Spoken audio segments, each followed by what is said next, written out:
Assalamualaikum warahmatullahi wabarakatuh.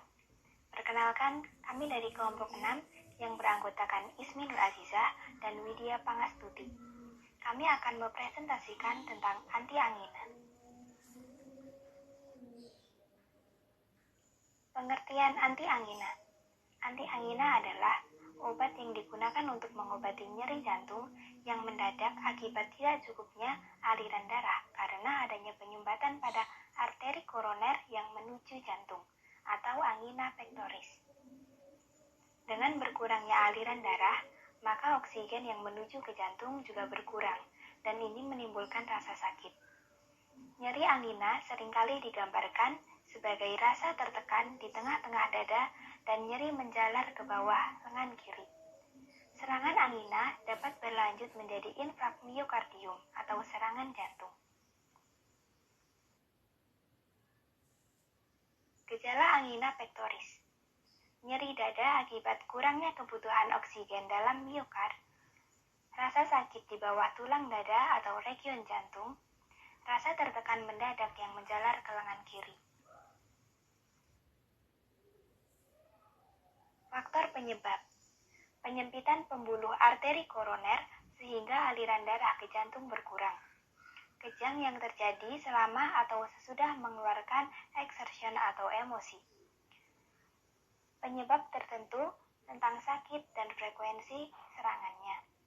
Kekurangan oksigen pada otot jantung akibat beban fisik atau emosional.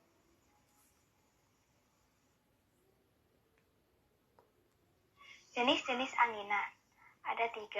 Angina stabil, yaitu angina yang disebabkan oleh penyempitan arteri jantung yang terjadi sesudah mengeluarkan tenaga atau emosi. Angina tidak stabil, yaitu serangan angina berulang dengan frekuensi dan lama serangan yang progresif. Angina prinzmetal, yaitu serangan angina yang terjadi saat istirahat dan diikuti dengan peningkatan segmen ST dan EKG karena vasospasme koroner.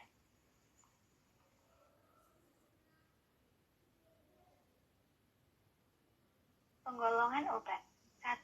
Nitrat penyekat ning-beta dan penyekat kanal kalsium sama efeknya dalam menghilangkan gejala angina. Mekanisme kerja. Nitrat organik seperti nitroglycerin menyebabkan relaksasi otot polos vaskuler karena konversi intraseluler menjadi ion nitrat oksida. Selanjutnya mengaktifkan guanilat siklase meningkatkan siklik GMP sel. Sediaan tablet oral, sublingual, salep, transdermal, lepas lambat atau bukal, dan intravena. Efek samping. Efek samping yang paling sering dari nitrogliserin dan nitrat lainnya adalah sakit kepala. 2. Isosorbit dinitrat. Merupakan nitrat aktif peroral onat ini mudah di metabolisme hati. 3. Beta blocker atau acebutolol, atenolol, bisoprolol, nadolol, propranolol, dan lainnya. Obat penyakit beta-adrenergic menekan aktivitas jantung dengan menghambat reseptor B1. Obat ini juga mengurangi kerja jantung dengan menurunkan isi sekuncup jantung dan menyebabkan penurunan ringan tekanan darah.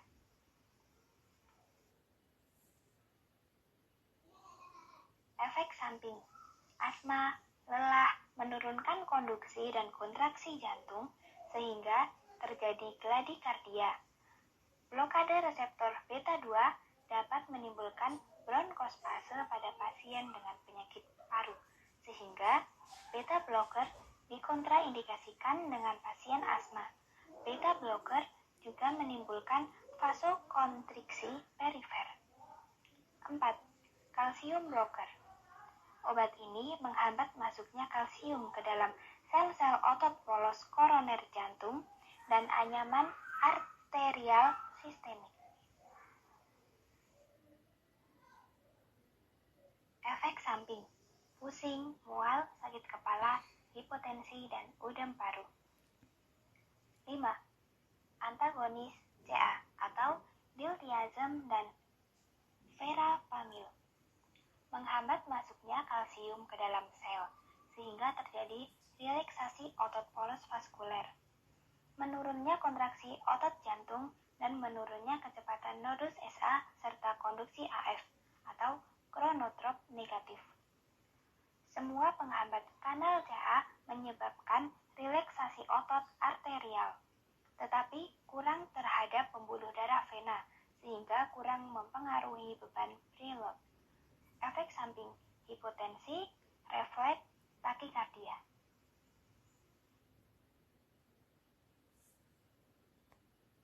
6. Terapi kombinasi.